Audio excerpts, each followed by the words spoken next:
Rotogrinders, Dean here, Dean78904. That is the daily fantasy handle around the industry. It is the flagship show here at Rotogrinders.com. It's called Grinderslive. Joining me today, it's a very fired up Chief Justice Will Priester going off on a Mitch Trubisky, Big Ben rant pre-show. What's up, Will?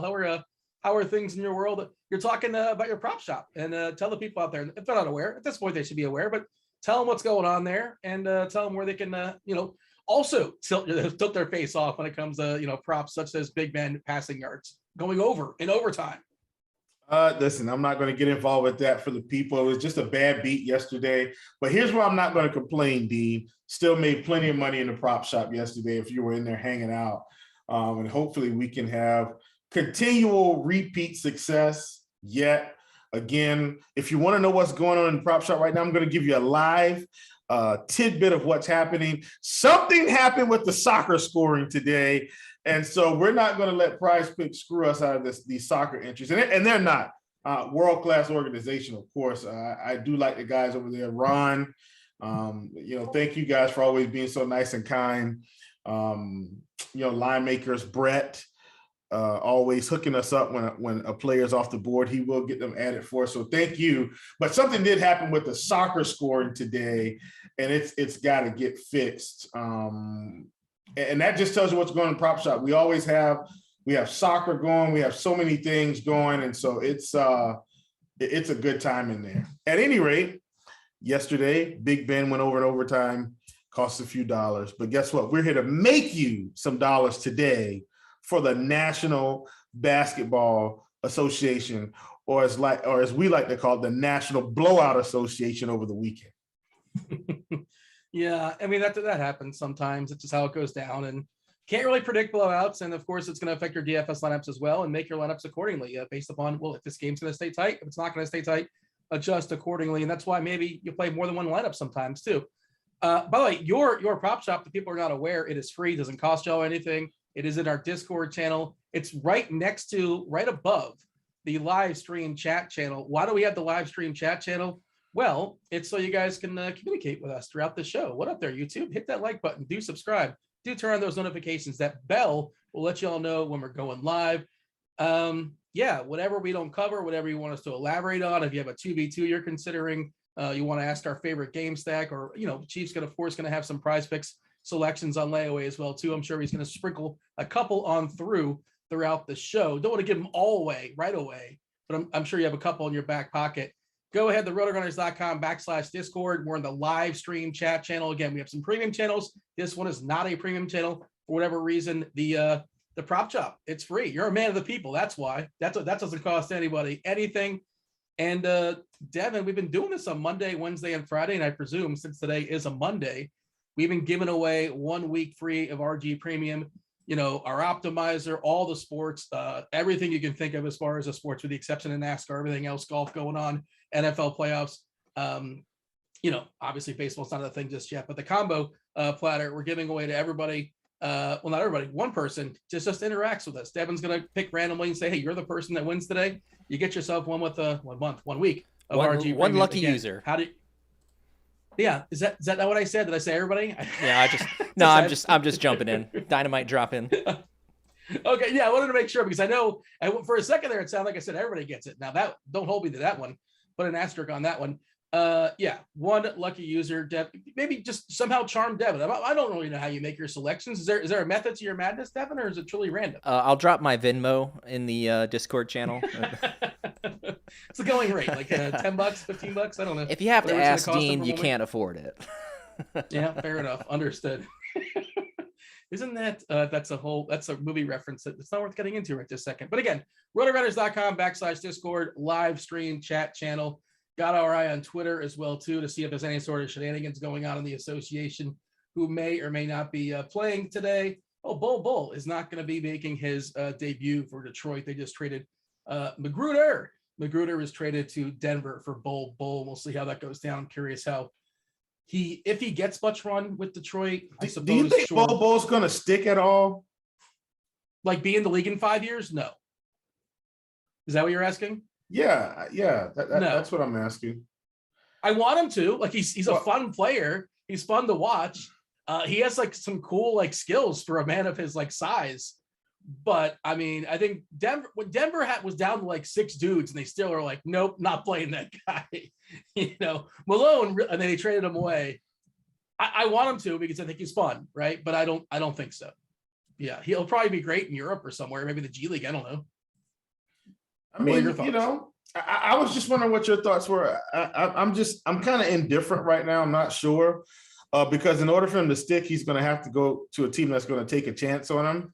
And just kind of unleash him. He may have to, play in the G League a lot, and just say, honestly, that's what I would do. He's still going to get paid his NBA money. I'd say, look, man, just send me to the G League and let me run. Like, let me play. You know what I mean?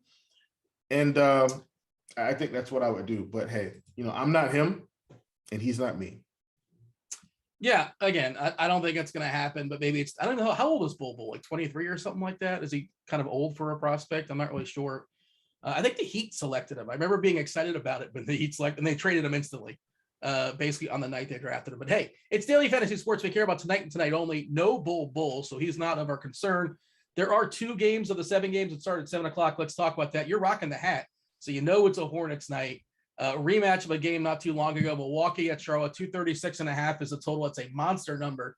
I mentioned this to you pre-show. I was like, the first game was kind of disappointing from a DFS perspective because the game didn't go completely nuts as far as the total. But the total is jacked up there again, 236.5 for good reason.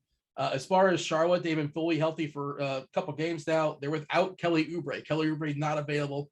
The Milwaukee side, presumably they're getting Dante DiVincenzo back. We're not certain about Pat Connaughton. He's questionable last I saw. Still without Drew Holiday, George Hill, and Grayson Allen. But it's, you're gonna find a way to get the salary. I don't think it's that hard. The Giannis Antetokounmpo against Charlotte, just a nut matchup.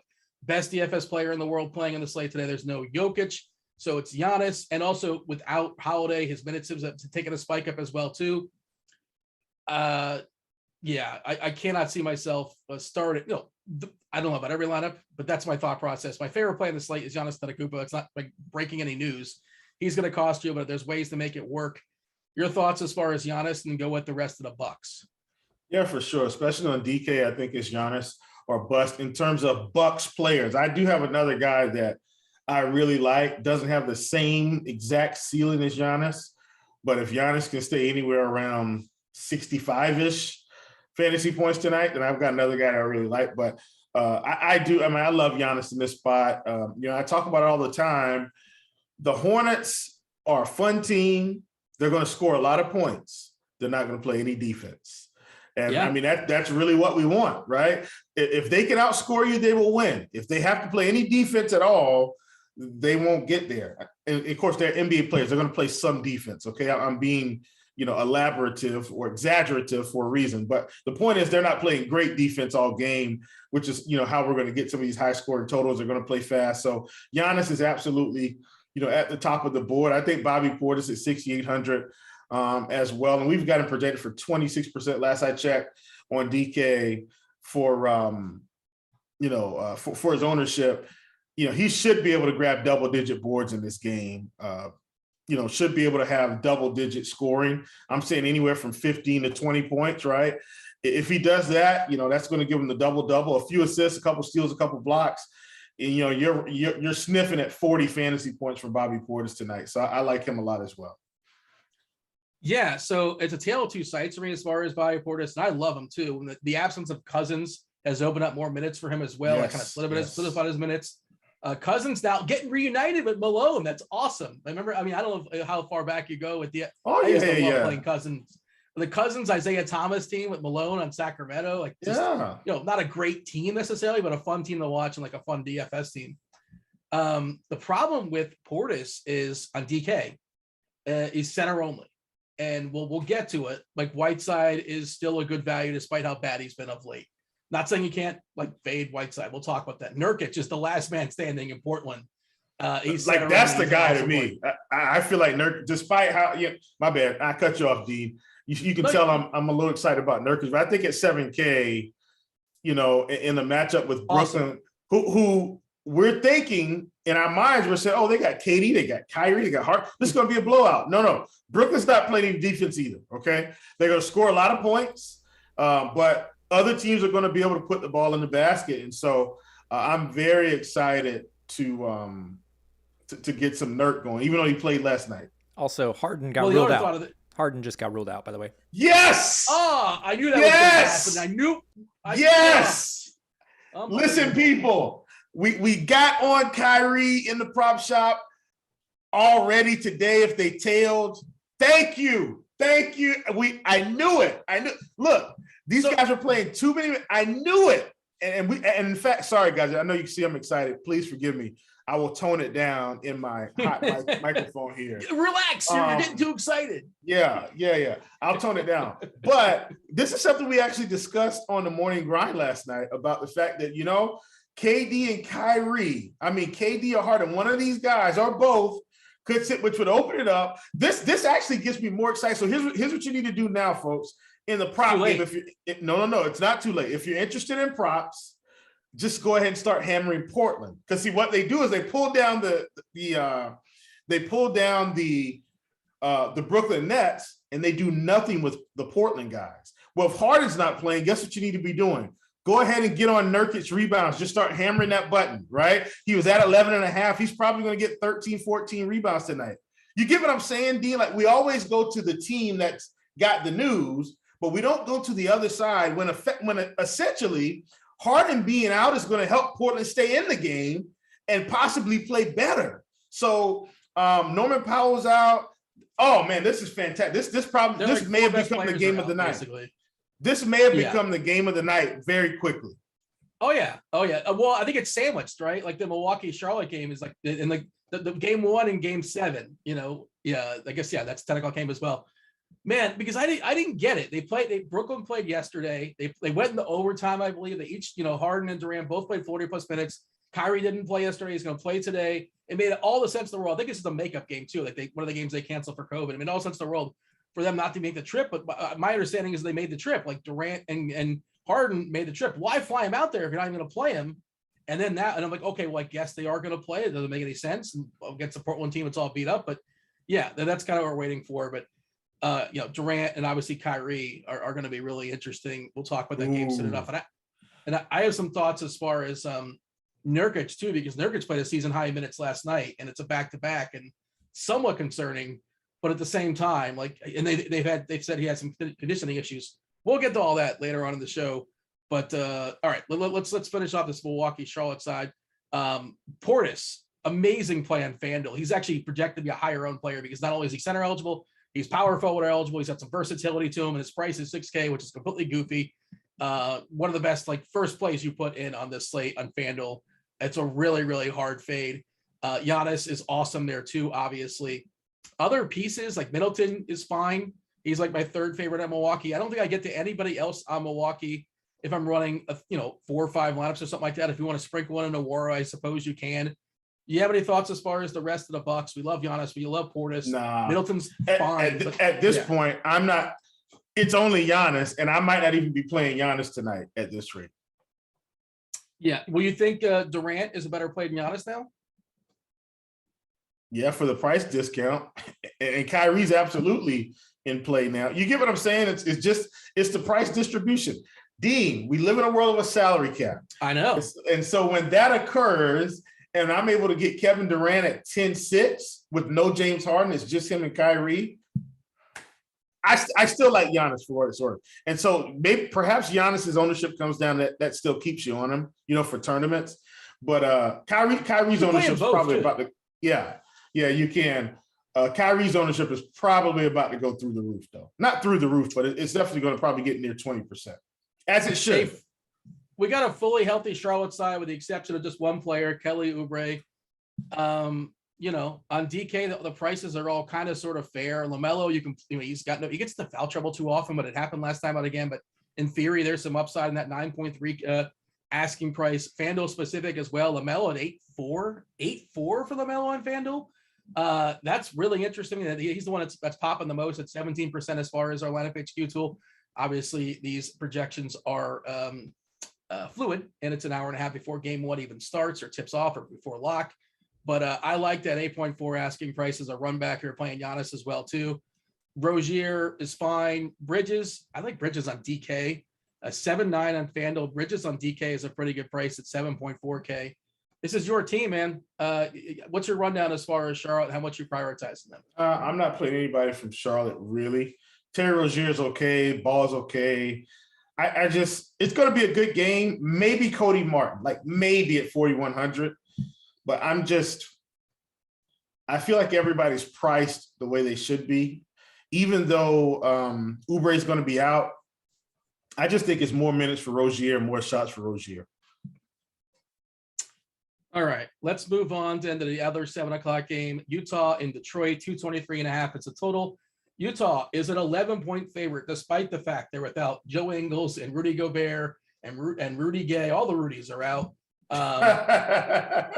Jared Butler, doesn't matter. He's not playing. Hughes not playing. Those guys were heroes a couple days ago and everybody was out. The Detroit side, they're pretty healthy. Just, Jeremy Grant and Olynyk been out forever, obviously, but no Frank Jackson. Bull not available. Again, this is probably like a FanDuel price as far as Mitchell on FanDuel's got a really good asking price over there. Again, like now we'll see how things change with now you want to delegate funds potentially to a guy like Durant, and now you can't pay everybody. So maybe a guy like Mitchell gets hit to some degree, but before our projections adjust, he was at 36%. The Whiteside thing, Whiteside now is all the way up to 5.3K on FanDuel. He's well over a fantasy point minute in the season. He's been a disaster the last 2 times out. Theoretically, when he's playing alongside, better players, he's not getting as much usage, but he kind of gets his through blocks, boards, and like putbacks and things like that anyway. So there's an opportunity cost at center as far as Whiteside. And this is I think this is one of the big decision points of the slate. And we talked about it already. We mentioned how we like Portis on DK. We mentioned why we like Nurkic on DK. Joel Embiid is just going to absolutely annihilate Houston. Like that is going to happen.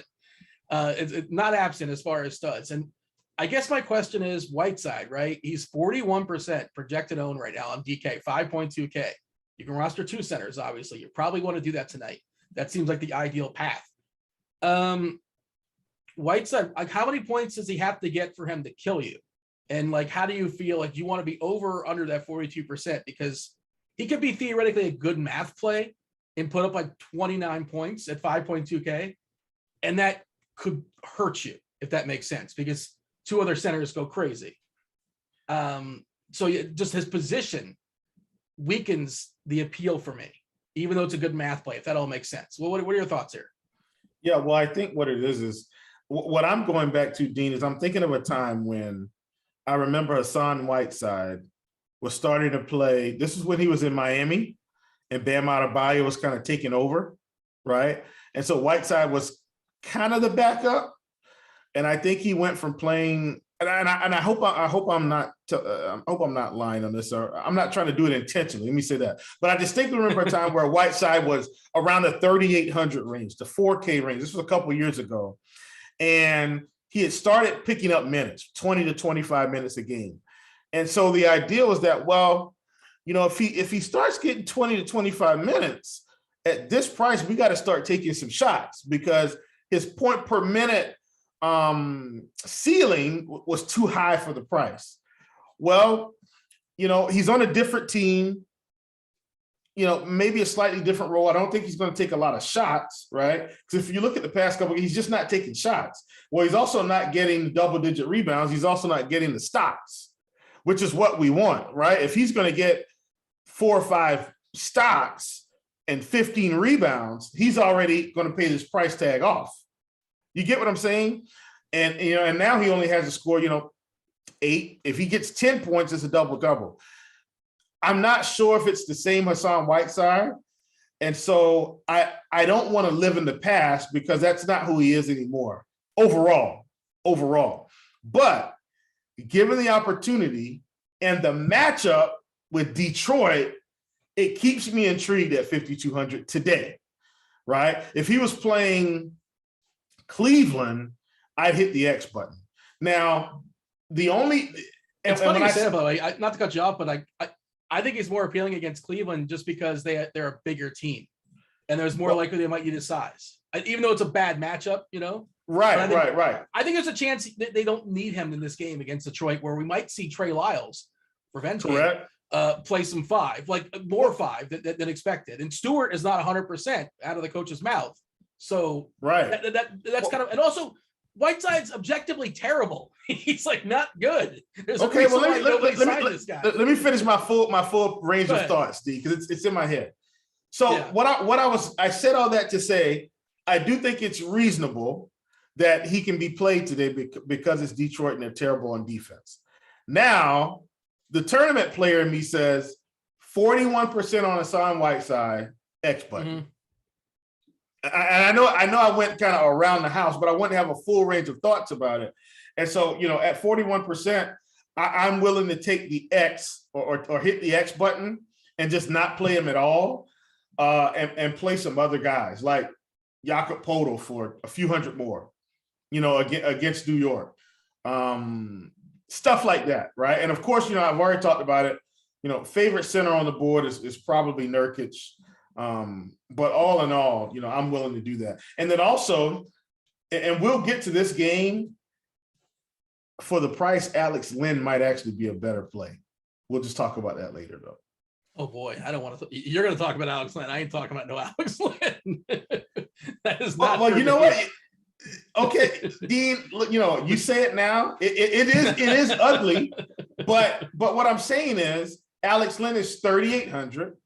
Hassan Whiteside is 5,200.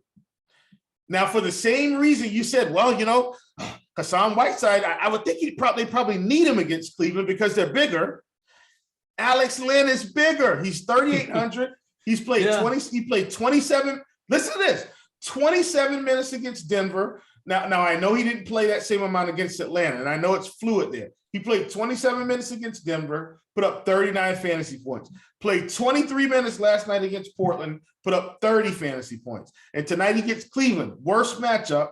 But I'm saying I think at 3,800, you take a shot on him in tournaments. And I know we're like nowhere near that game, but I'm telling you, at 3,800, I think it's a good play. Alex Len is the mush play of the day.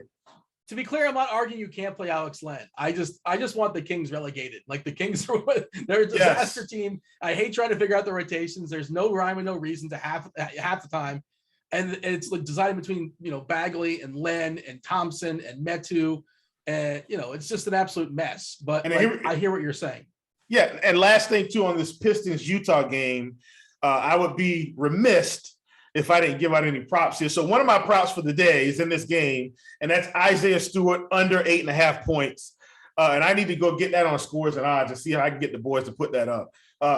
Isaiah Stewart under 8.5 points. Also in this game, I like Royce O'Neal under 7.5 points. Grabbing at some low-hanging fruit, low lines, but also these are guys that aren't going to score very often. So if you've got that out there, if you can find it on a sportsbook, Prize Picks, anything like that, Isaiah Stewart under 8.5 points for Prize Picks, Royce O'Neal under 7.5 points for Prize Picks, and anything that I'm targeting, I will try to include in the games as we go along. Stewart, 20 minutes in the 2 games he's come back. Please let him play 20 minutes tonight or less, please. Yeah, again, the coach flat out said he's not 100%, and I think Trey Lyles becomes kind of, sort of, somewhat interesting. As a low dart in tournaments. I don't really have anything else in the Detroit side. Cade Cunningham on FanDuel, I like his price over there, but otherwise on DK, my favorite play, if you're going to force me to play somebody in Detroit, it'll be Trey Lyles at 4.9K. Because he would benefit the most if Beef Stew is still not 100%. And again, this game theoretically could go small, or maybe Utah doesn't need to play Whiteside a ton, which they may. Well, we'll see. And Whiteside doesn't need to play 35 minutes. Obviously, you can get there in 25. Your thoughts as far as the Jazz outside of Whiteside? I kind of mentioned Mitchell. I love his FanDuel price. Other Utah players that kind of do anything for you. The prices, of course, have adjusted on some of these guys, like Bogdanovich is more now since he's thrived in the absence of some players. Anything else you have for me as far as the Jazz? Do you agree as far as Detroit? They're pretty worthless for this slate. Again, Cunningham price on FanDuel is pretty good. But otherwise, I don't. And like Cunningham and Lyles, that's it. And that's all I got. What about you? I'm probably showing DK. I actually don't hate Donovan Mitchell tonight at 9,400. It is an overspend, but it's overspending to hope that he gets there. I wouldn't play him over Kyrie, though. And I also wouldn't play him over another guy that we're going to talk about as we progress through this show. So he would be in my tournament pool, though, right? But he wouldn't be in my single entry lineup, if that makes any sense. Jordan Clarkson is another one that I think could kind of pop today. If he gets anywhere near 30 minutes, he could be in that 35 to 40-point fantasy range if everything broke his way. They don't need him to score, but, I mean, if he gets hot, I think they'd let him run a little bit. As Quinn Snyder will do, he will let his starters or rotation players play during a blowout. And so that's always something I remember with Utah. So, if he's rolling this the fourth quarter and, they're up 20 and he's got 30 points, they'll just let him play another 5 or 6 minutes. So just keep that in mind with the Utah guys. Nothing from Detroit for me. I'm off Detroit mostly. I think this is a catch-me-up game. Pacers, Celtics, 212.5 is the total. Boston I'm not playing anybody. Is a 6.5-point favorite. Boston's fully healthy with the exception of Peyton Pritchard. Indiana is without, LeVert. They may or may not get Brogdon back. If Brogdon doesn't come back, I guess you can throw a dart at Lance. And Lance has been dancing. Lance Stevenson. Good for him, man. Off the street or whatever. I'm sure he has a house. I mean, I hate that. Crazy thing is he was a professional basketball player. And he just kind of, honestly, Lance came to Charlotte, got this big contract. It didn't work out. And then he's been a journeyman ever since. But I mean, I think he's proven he can still provide a spark for a team. He deserves to at least be a 6th or 7th man somewhere. Don't you think, Dean? I mean, he's good enough right now to help this team win some games. And, anyway, he's probably I don't know. I mean, I don't have a good answer for that. Like, he's been obviously on the right side of variance as far as his shots, and he doesn't do much else. He's not going to help you defensively. But yeah, I guess, sure, I suppose. But like, I don't think like, oh my God, he's like this great player. Almost like Twitter's going nuts over him. And no, it's not. That's why I said he's going to have to be a 6th or 7th man. I'm not saying he's like a bona fide starter or anything like that.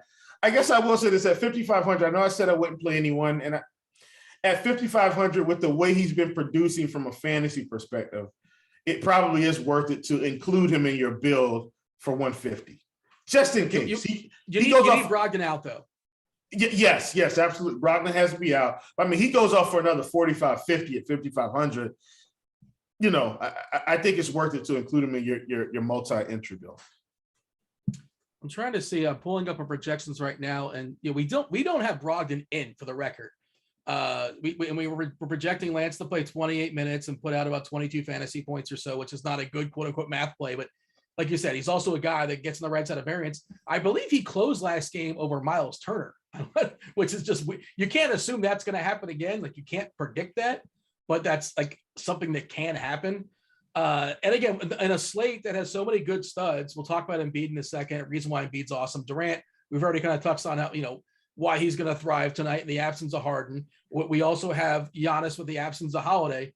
Like, there's no good reason to play Tatum, or there's no good reason to play Jaylen Brown, or, I mean, Sabonis, especially if Brogdon comes back, no good reason for any of that stuff. But like, of course, they could have like 60-point fantasy games that wouldn't shock us. So, and we saw that like a week or two ago in like a 4-game slate where the Boston guys made no sense, but they got there because raw points mattered and everybody else has kind of collapsed. There's just more competition in this slate. But like you said, like this game, it's happening. There are some plays you can sprinkle in. Like Tatum absolutely can have a huge night. His path is a lot murkier than many others. I don't think I'm playing him, but if you want to play him, have at it. The generic you. I know you said you're not playing him at all. But anything else in this game that's of note that's worth saying, or shall we just move on? Let's move it on. Spurs, Knicks, 212.5 is the total in this game. Knicks are currently 6.5-point favorites. The Spurs are without Derek White, no big body Keldon Johnson, no Devin Vassell. Dougie McBucket's expected to be out again, but that may change. We'll see. Probably not, though. Primo is expected to be available with his quad. New York, some of their guards. We have Kemba Walker, who's questionable with his knee. Evan Fournier's got that thigh, so he's questionable. Nolan's Noel is also questionable for conditioning reasons. It's kind of an incomplete as far as trying to figure out what's going on here, because New York, it can certainly change as far as the situation. If we get Kemba and Fournier out, I think Burks becomes interesting, quickly becomes interesting. If they all play, it's hard to get excited. We did see a price dip finally for Julius Randle, justified, because he has just not been spectacular this year by the standards he set last season. As an overall game environment, just San Antonio, the cheapies are kind of sort of somewhat interesting, but like I do not like the fact that they're a fast team facing the slowest team in all basketball in New York as far as pace. But potential cheapies on the San Antonio side with the absence of White, the absence of Johnson, is we're going to see Lonnie Walker and KBD, Bates Diop as kind of sort of somewhat interesting cheapies. What say you as far as San Antonio? And of course, another big spend, DeJounte Murray, who just thrives in the absence of White. Again, poor game environment, but he should be really good. I just don't know if I'm getting there. Thoughts, Spurs, go. Love DeJounte Murray. That's the guy I've been talking about this whole time. I know they played a big game yesterday. DeJounte Murray should have a field day against the Knicks here. He really should. Even in a slow-paced matchup, Knicks have had problems with point guards all season, so no need to stop now. So I love DeJounte Murray. One of my favorite plays on the board, actually.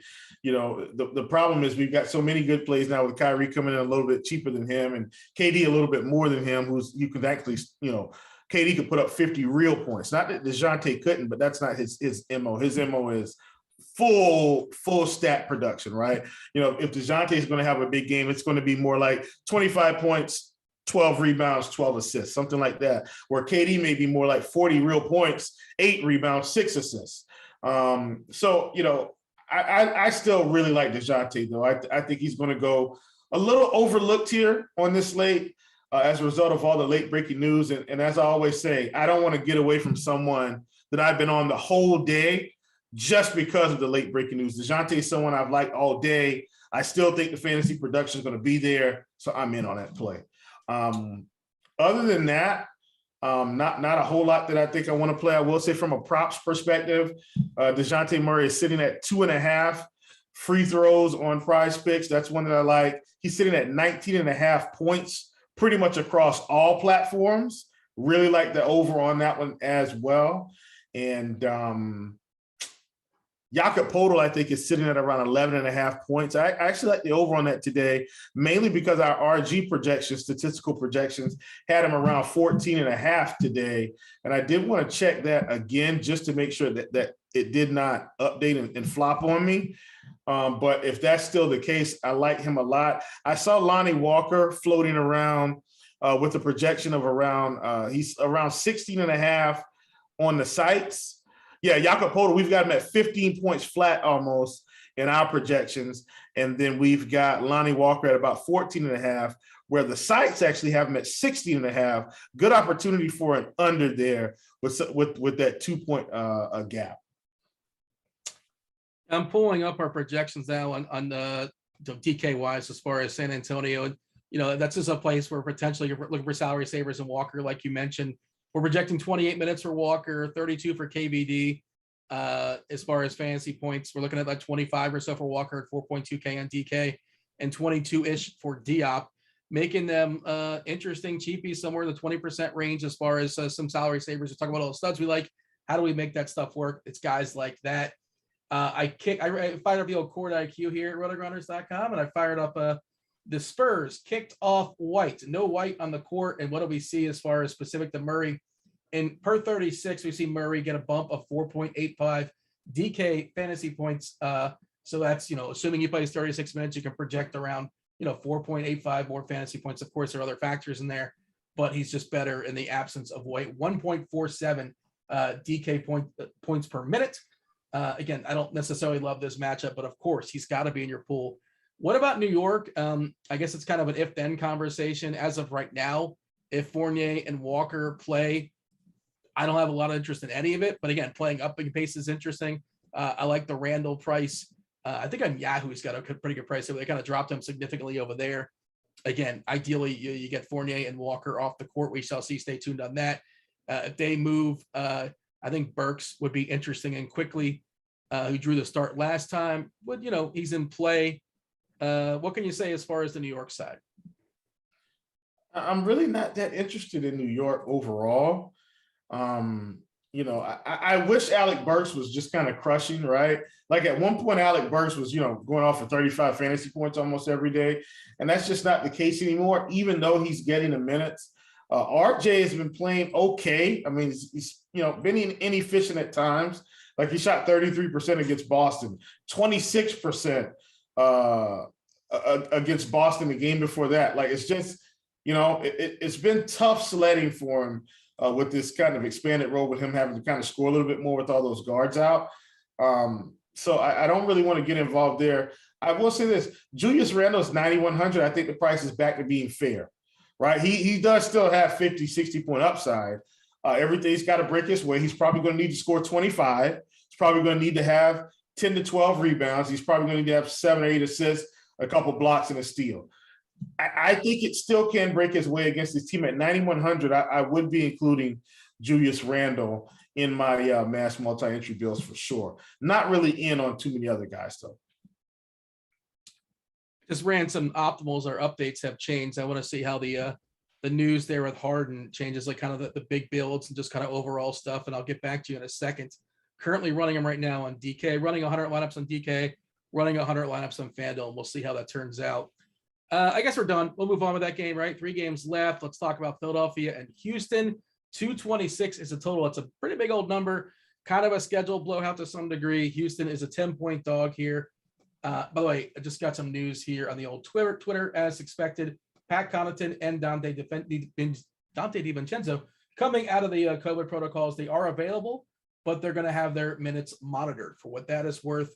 As far as players in and out in the Philadelphia side, of course, we know Philadelphia, they've been pretty ravaged in the backcourt specifically. No Milton, no Maxey. Isaiah Joe looks like he's good to go. He's not on the injury report. But Seth Curry, who's been just going off, he's just been awesome for them, just playing an enormous amount of minutes. This is just an incredible matchup too against Houston. All the open threes they yield. He's certainly interesting if he plays. If he doesn't play, like Isaiah Joe could be potentially, one of those cheapies we're looking at. Matisse Thybulle should play a fair bit of minutes, and of course, like Furkan Korkmaz, so you called last week. He had a monster game, and he's well positioned to thrive. But I'm kind of burying the lead. Joel Embiid will just, again, another center. That's what we need. Another center. Like, look up and down. Look left and right. Look everywhere you can in Houston. Who's going to slow down Joel Embiid in that Houston side? Not a single soul. And so look, man, I'm very interested in Joel Embiid here. I think this is going to be a good game for him yet again. He's getting a little bit close. I've been hammering his points props for a while. First half props specifically. It's now up to 15.5 in the first half, Dean. 15.5 points in the first half. That's a hefty number. So I've really got to sit back and think about this. But it hasn't failed me almost any time I've played it. And that's what it is. Is that kind of, not to cut you off, but is that kind of blowout insurance? So was that the explanation? Is that sort of like first half, what if this game blows out? Then you can get screwed in the back end if you have the big old number. But then that's why the number, I guess, is adjusted. It's probably not 2x that as far as the number for the full game. I'm guessing it's not. No, full game is 30.5. Okay. And he's moved. Listen, we've been playing Joel Embiid in the prop shop seriously since he was 22 to 23.5. And we've just been hammering it over, and he went from 22.5 to 23.5 to 24.5 to 25.5 to 26, 27, 28, 29 that last game. And we still took the over, and he hit. And now he's up to 30.5. The problem, Dean, is, and this is from a DFS perspective as well. You look at Joel Embiid, he's 11K flat. Look at these performances: 58, 44, 72, 52, 61. But he's scoring over 30 points a game. Dean, how many games in a row has Joel Embiid scored 30 points a game? That's question one. And then out of the last 10, how many has he scored 30 plus? So how many times has he scored 30 plus points in a row so far? 6. Okay, 6. Let's go 1, 2, 3, 4, 5, 6. Looks like 7. 1, 2, 3, 4, 5. It's either 6 or 7. It's either 6 or 7. Okay. He's scoring a lot of points. He also triple-doubled against Houston this last time out a couple weeks ago. Not a couple weeks ago, a couple games ago. And that's also worth pointing out with the lack of guards. Like everything is going through Embiid. The entire offense. Correct. That's why we like him so much. He scored 30 or more points in 8 out of the last 10 games. One of those was a 40-point game. He's just right now. He's my MVP. of the league right now. Oh, And I know that's really? going to, no, seriously. Right now, he's the MVP in my book. I know it's him and Jokic. Like, give the big men their due, right? Well, Giannis one of them, too, but what's that? Giannis? No. I don't. Giannis is. I'm talking about traditional center. Sorry. I wasn't being clear. Oh, Please I was thinking for me. MVP, like or Curry, of course. But yeah, go ahead. Yeah. Joel's my pick for MVP currently with the way he's been playing. Curry's been playing fine. At any rate, I love Joel Embiid. Last time he played, this team put up 70. I don't think he's putting up 70 again, but I definitely think a high double-double. I'm talking about 30-plus points, 10-plus rebounds is on the way. If he can get 5 or 6 assists, some steals, and some blocks, we're looking at another monster game out of Joel Embiid. Could not have asked for a better spot against Houston. Ran 100 optimals on FanDuel with their updated stuff with the Harden being out. I capped it at 70. You can't be any more than 70 of these lineups. Center tonight on FanDuel, 70 lineups for Whiteside and 30 for Nurkic, 0 for Embiid. Oh man, if he's going to be somewhat lower owned over there on FanDuel, I love it. And on DK, he's popping a little bit more versatility. Obviously, you can roll out 2 centers. Nurkic and Whiteside both at 70%, Portis at 30%, and Embiid at 28% for the record. Yeah, I'm curious what we have is what is our ownership for Embiid on FanDuel? It's probably whatever it is, it's going to be too low, right? Yeah. We got a 19%, which I guess that's probably about where it's going to be, I guess, depending how things shake up. But yeah, 4 out of 5 lineups are not going to have them, and I'm guessing the number is going to be higher on DK just because of the versatility. Let's check and see what we have. And again, this stuff will be updated later on as well. We actually got an 18% on DK. Interesting. Kemba Walker officially out. Nerlens Noel officially out. Evan Fournier still a game time decision. Yeah. All right. Interesting. So Walker being out makes tighter rotations there for New York. They ran tight rotations last game and got destroyed, but they don't have a lot going on as far as New York. If this game can stay close, and it certainly can. And again, it's an up-paced matchup against San Antonio, so the matchup's pretty positive. They can hang. I don't dislike some of those New York pieces. And do we assume that Quickly or Burks, which one of them, or they would both jump in the starting lineup, I think, if both Walker and Fournier are out. We don't know about Fournier just yet. But yeah, one of those almost definitely jumps in. Whoever starts, becomes pretty appealing. We've seen that Burks price dip a little bit, but maybe he can bounce back tonight. Other pieces on Philadelphia that I think we have to talk about is Korkmaz. Again, they're going to be thin as far as the minutes projection. Yeah, I like him. Yeah, I love him. It's still a really good price on him, and he's not going to come in at the same ownership as some of these other guys. Now he's going to have some ownership, I think. And let me check because he was, so around 25%. I'm willing to accept that because of the matchup and because I think the output will be there. I'm with that as well. Seth Curry, assuming he's fine, assuming he's going to play his 35 to 40 minutes again. Again, he's questionable right now, but if he's a go, certainly in the pool, he can hit 7 or 8 threes and he can get 7 or 8 assists. That's certainly possible. Thibault is just such a hard roster. He's a little bit more appealing on FanDuel because he gets there through stocks. Isaiah Joe is someone interesting as a cheapie, 3K on DK if Curry is ruled out. I can't see myself playing Danny Green in any circumstance. I just can't do it. I can't make that pitch. You have anything else as far as the Philadelphia side or anything you want to speak on? By all means, go for it. Houston, there was a note the Houston coach was talking about not playing his guys anymore, in the high 30s minutes. That's what he's going to try to do. Houston doesn't care about today. They care about the future, and they're not going to run these guys into the ground. So I think that kind of hits the ceiling for guys like Wood and Porter to some degree. We have 33 minutes as far as the projection on that. That seems about right. You could play Wood, you could play Porter, but I just don't like Houston as a general thought. But they're in the pool. They're not popping for me, though. Your thoughts?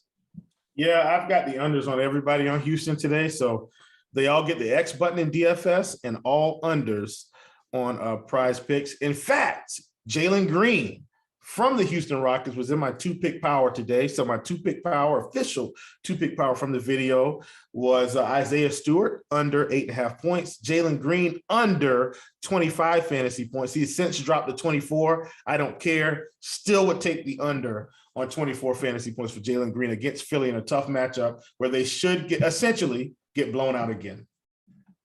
Do you want to say hello once again, y'all on YouTube? What up? Hit that like button. Do subscribe. Do turn on notifications. You want to chat with us? There's no chat box currently on YouTube. Where do you go about doing that? Well, you go ahead and you find the Rotogrinders Discord. That is rotogrinders.com/Discord, the live stream chat channel. That is a free channel. That is not a premium channel. It's right next to Chiefs Prop Chop, which is also free. Ask some questions, interact with us, whatever we don't get, whatever we did not elaborate on fully, or why not this guy, or what's wrong with that guy, or just whatever's in your mind, fire it off. And Devin, producer extraordinaire, he's multitasking as we speak. He's pulling those questions. He's going to join the show later on and knock those questions out and ask him on your behalf. He's also going to give out 1 week free of RG Premium to one random person that just happens to be interacting and partaking in the conversation. All right, 2 games. So this is always fun, right? 8 o'clock, and then there's 2 games at 10 o'clock. It's kind of a doubleheader as far as the slate. You can split up in 5 and 2. Brooklyn and Portland. Of course, we just got news as far as Harden being out. 227 and a half is the total. Brooklyn still a favorite here because, well, the Blazers are all out. Powell, McCollum, and Lillard and Nance are all out for Portland. Their last starter standing. Well, Nance wasn't technically a starter, was he? But Nurkic, you kind of referenced them a couple times. And then, of course, Harden being out, usage is really going to condense on Durant and Irving. As far as Brooklyn, Aldridge is out. I don't know how much we care about that. Maybe that changes with Harden being out. I have to kind of run that stuff as well, or see what our projections have to say. Talk about the Brooklyn side. How much do you like Durant? How much do you like Kyrie? Well, Kyrie's got a really good price on Yahoo. If you guys are playing on Yahoo today, it got even better with the absence of Harden. But knock out the Nets first. Yeah, man. I mean, I think Kyrie, this is a really good spot for him. What is that price on Yahoo, Dean? By the way, if you don't mind sharing that. It was like 22 or 27. I don't know why. Either way. 20s. Either way. 27, yeah. Devin? Okay, yeah. 27 is way. Just an awesome price for him. Yeah, I knew it was somewhere. I don't know why there's the 2 options in my head. I think it was 22 the first game, and now he's 27, but that's still too cheap. Go ahead. Yeah. Either way, that's a big time projection. And I'm trying to let's see here. I'm trying to see where we have him projected at now. So yeah, we've got him projected for around 45 fantasy points. Still at 8% ownership, and that's because he's 8,800. So DraftKings did not want to bring Kyrie in at 7,500 like normal people would have and give him a ramp up. They came right in hot. So that is going to make us think about it. I still like it though in this matchup against Portland. He could end up with 35 real points tonight, and that just gives him a floor that's so high. If he ends up with 35 points, we're going to automatically hit our 28.5 points rebound assist prop that we had out there that we were so excited about once we figured out Harden was out. So really excited about that. Also from Brooklyn, I talked about KD. I like KD. I think Nick Claxton comes into play. I know doesn't have the size. He's giving up a little bit of weight to Nurkic, but I mean, he's been playing really well when he gets 30 minutes. And LaMarcus Aldridge is out again tonight if he gets 30 minutes. Last time he got 30 minutes, played 38, put up 38 fantasy points. And 29 the time before that, 32 the time before that, 31. If he's getting 30 minutes, Dean, at 5K, I think I'd play him over Hassan Whiteside tonight at the lower ownership. Really excited about Nick Claxton. I was just going to say, the problem is he's a center and a center only, and that's a priority spot tonight. But it is an interesting thought as a direct pivot off. Like, there's absolutely a chance Claxton outscores Whiteside tonight. That wouldn't shock me. That wouldn't shock you. I will say, I just from quote unquote watching the games, Claxton seems to thrive running pick and roll with Harden, and there's no Harden. But maybe he can just do that with Kyrie. I don't know. But they seem to have a good kinship playing alongside each other. So I like Claxton playing with Harden. Yeah. Patty Mills, by the way, his price is starting to slowly work his way down. Now he's down to 4.9K, and we have kind of like as a break-even play. Does he do anything for you, or we're not getting too ambitious in this slate? There's plenty of other good stuff out there. Mills, we assume he'll be elevated to some degree in the absence of Harden. The ownership is showing 15% on DK, 25 fantasy points at 4.9K, which is whatever. It's fine. It's not terrible. You don't need it. You don't hate it. Kyrie, by the way, on FanDuel specifically, it's 7-8. That's a much better price than it is on DK. That's tasty. And the ownership's probably going to show for it over there too, as it should. I mean, when you get a high caliber scoring player like Kyrie at 7,800 against Portland, you may just have to eat that chalk, and it's gonna taste bad, but you're gonna feel good when you get your 45-ish plus fantasy points with upside for 60 in this spot. We got to pick up the pace here, Will. We already talked about Nurkic, how much we like Nurkic. He's the highest projected guy on DK at 35% right now as far as Blazers. Then Simons, they keep hiking his price up, but he's mostly justifying that, if not more. 26% owned. We're looking at a 37 potential fantasy points. Nasir Little, they're both projected to play in the 30s. Covington at 34 minutes. You got a couple interesting darts on the slate. I think one of them is Ben McLemore. At 3.3K, he's a guy that can put 20 real life points in the bucket. He can hit 5 threes, and you're probably gonna have to make some shots contending with Brooklyn on the other side. So I don't mind him as like a tournament shot. I think there's a chance that if he can get hot and hit a bunch of threes, that's something he can do, and they might need that from him tonight. In the absence of so many shooters, all their usage players are just sort of gone. Your thoughts as far as the likes of Simons and Little and McLemore is an interesting dart. I think he's interesting. He's like Mike Stevenson. Yeah, I don't mind taking a shot on Simons in this spot, especially if you're going to maybe get involved with a Kyrie Claxton type build, right? I'd absolutely, get Simons in there.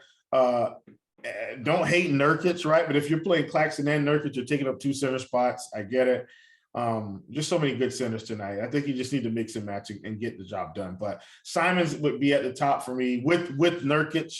At their respective positions, right? So Nurkic for me would be 1A because of the center spot, 7K, big time upside.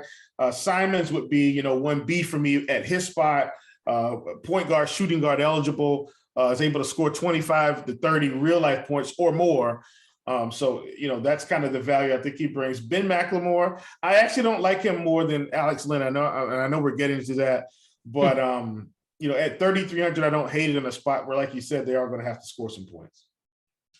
All right. Going to talk about that last game in just a second. Do want to mention, we mentioned Prize Picks a couple times throughout the show. If you have not played there just yet, use the promo code Grinders. First deposit for a 100% deposit bonus up to $100. And of course, if y'all are in New York, congratulations. You got sports betting now. I'm sure you've been bamboozled with all sorts of crazy ads. I saw Conan O'Brien talking about, he hasn't seen an online sports betting commercial in the last 7 minutes. Am I still alive? They're all over the place. They want to get your business. And how they get your business? Well, they offer you some enticing offers right at the gate. If you go to the Rotogrinders banner, you go to the DFS sites, the sports betting banner, go to New York.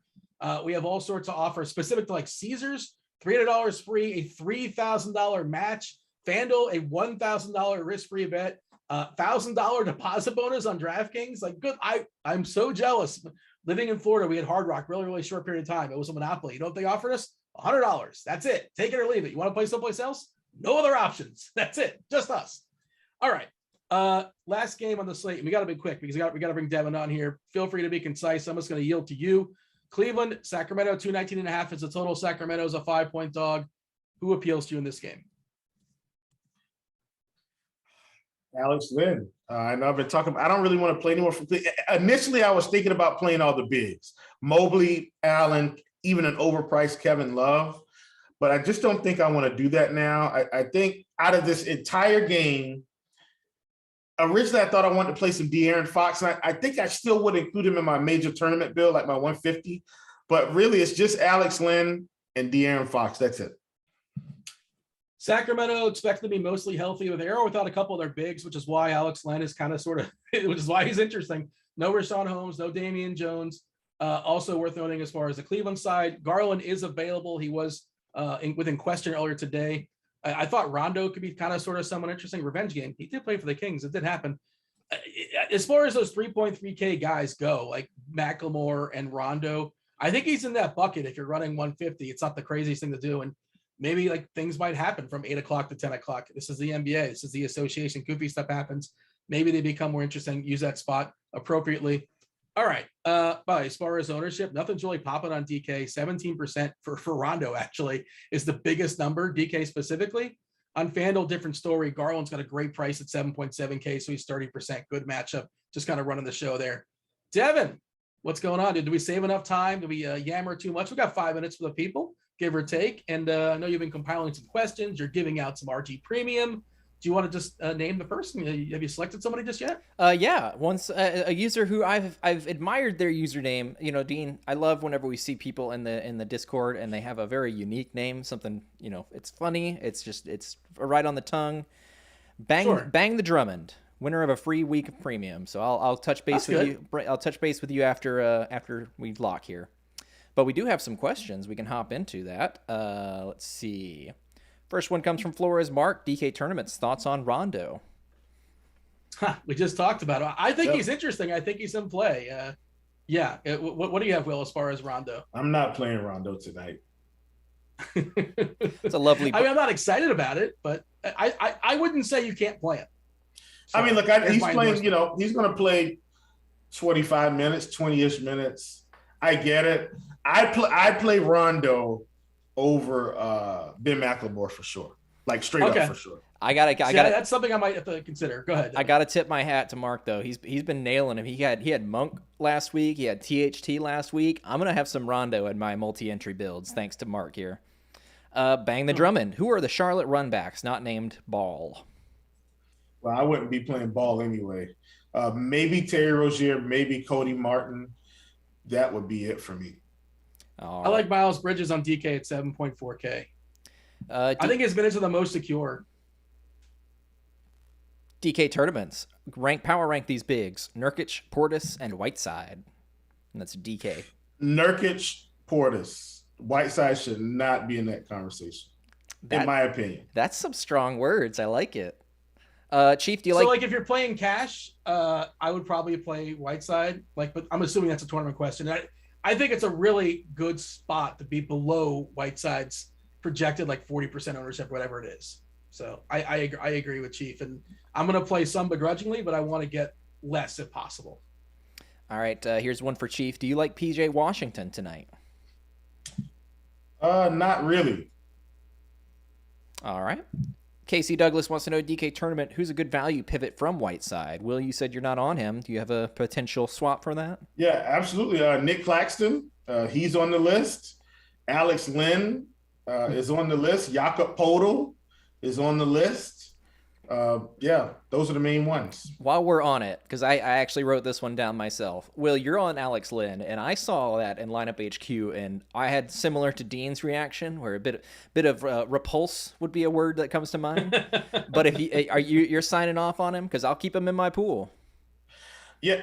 In the multi-entry pool, I think you need to have Alex Lynn. So here's the thing: pretty much all their bigs are out. Like Tristan Thompson isn't even really getting any minutes anymore. Like they're giving him 10 or 15 minutes. Damian Jones isn't playing. Like he's got to play 20 minutes, and that might be enough for him if he gets going. Yeah, he's cheap. I think we have him at 23 minutes. So, yeah.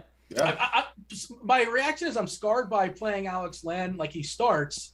And then he just pulls a Copperfield, it disappears. We're not going to bring this guy back. At the end of his third rotation in the 5 minutes in the third quarter, just go to the shower, man. You're not coming back. Just take your shower and leave the game.